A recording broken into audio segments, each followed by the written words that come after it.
In the world over, the end of the year often comes with an enormous increase in both human and commercial activities. Nigeria is not an exception, as the period is often associated with festivities, with its resultant effect on mad rush for everything, including human, vehicular, and economic activities. While some business owners may be cashing out big and fast as a result of the season, many Nigerians are experiencing severe hardships. This is besides the galloping inflation that has ravaged the country and quadrupled the prices of foodstuff and other essential commodities, which came about as a result of the fuel subsidy removal. The renewed hardships came about from the inability of most Nigerians to access cash for their economic activities. Mr. Adeoye Akinloye recounted his ordeals to Dateline and the huge loss his business has suffered as a result of Naira scarcity. Because of cars, they affect me in my business because I'm a sand contractor. If I want to pay my workers, I go to the filling station to hijack the money every day. So that scarcity of cars is very affecting. This is coming weeks after the Apex Bank confirmed that it has enough currency notes in the market and hence no need for panic withdrawals by members of the public. Reports have shown that many major cities in Nigeria have been hit by the Naira scarcity as bank customers are unable to access their money from the banking hall and at the automated teller machines (ATM). Even some point of sales POS operators lamented that it is becoming challenging to access cash for their day-to-day businesses.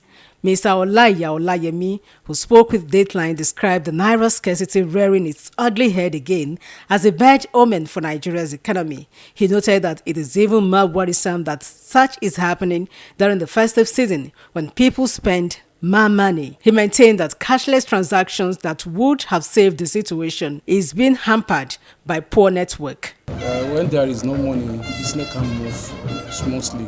But we thank God that the old money are still out, so we still manage these old ones. So we now urge the government to help us. The scarcity of this money we are talking about is very bad, because if there is no money, no way we can propel our business. So we need to adjust with that.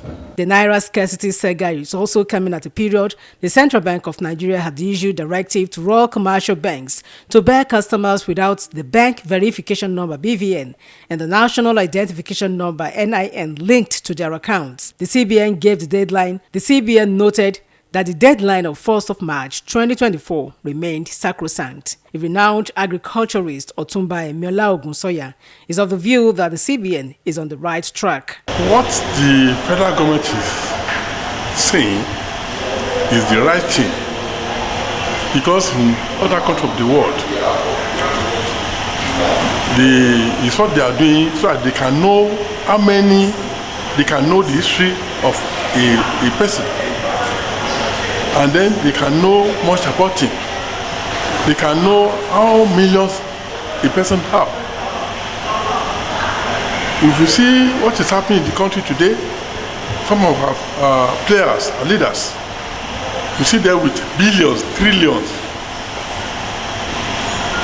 The money a person cannot spend for the rest of his year and the children, somebody has it. They cannot make use of it. They don't spend this money to establish an agriculture where people can get another thing to do. If you see today, we have our youth, they don't have a job to do. Ladies, they have turned to another thing. Our boys, they have turned to another thing. Because there is no proper record. Let me use that one. No proper record of what is happening in the country. What the federal government is trying to do is to correct all atrocities in this country. So you must abide with what the federal government is saying. Some Nigerians have, however, expressed concern that the implementation of the directive, as well as the time attached to it, would cause unnecessary hardships on bank customers. Oluchi Amuja for Dateline.